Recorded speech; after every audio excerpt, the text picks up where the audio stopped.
So this is a quick tutorial on how to use materials in Revit. Materials are in some ways very straightforward. You just have to know how to look for them. Um, if you want to change the material of a floor, you can go ahead and click on it, and this will activate its properties in the Properties panel. You want to edit the type properties, and what that means is you'll be editing properties for all floors of this type. This is a really good thing because it'll allow you to have all of your generic 36-inch floors be 3 feet deep. You can change the top properties here. You can also change them in that pull down as well. If you want to change the material itself, you actually go into the structure of the floor. This is where you could add all sorts of different strata that the floor is composed of. You can add finishes and membranes and air layers, things like that. I'm not going to worry about that right now. I just wanted to show you what that was. Really, this is where we set the thickness of the floor. The total thickness of the floor is just adding up all the different pieces of each strata. So if we go into thickness, and to change that, that would change the entire size of the floor. So we make that 4 feet, and the total thickness is 4 feet. We'll leave it at 3 for now. We're going to scroll back a little bit. Go into the materials palette. Here we're going to have a whole lot of different materials. If you've worked on construction documents a lot, these will look familiar to you. If you're new to architecture, these will probably look a little scary. Just because you have things like EIFS or glass fiber reinforced concrete doesn't mean that you have to use them. You can use a generic material, or in this case, you could potentially duplicate your own, create as many materials as you want.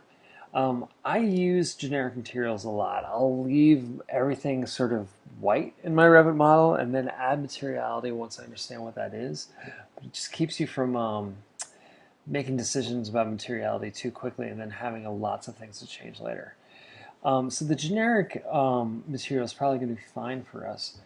But what we'll need to do is change its color. Black, it's probably darker than we want. We're just going to change it to white by clicking on the white in the palette. You can choose any color you'd like here. Just hit OK, and we are good to go with the color. If you wanted to adjust the surface pattern, you can start to talk to different materiality with this pull down.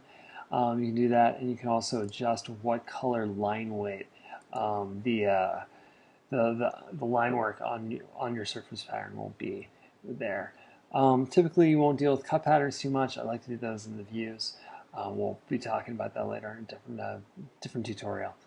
Anyways, hit OK, and see that the floor plate has changed color, but because all these curtain panels are so blue, it's kind of messing us up. So we're going to change the color of the curtain panels. It's going to use a similar process, except we're going to tab over the panel and select the rectangle. We're just using a generic system panel here. We're going to edit the type again, and in this case, we're going to have this this parameter right here, which is saying that it's a glass material.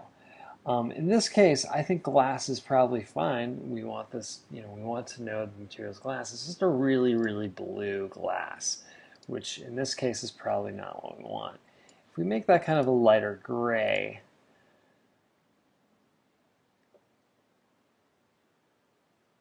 hit OK.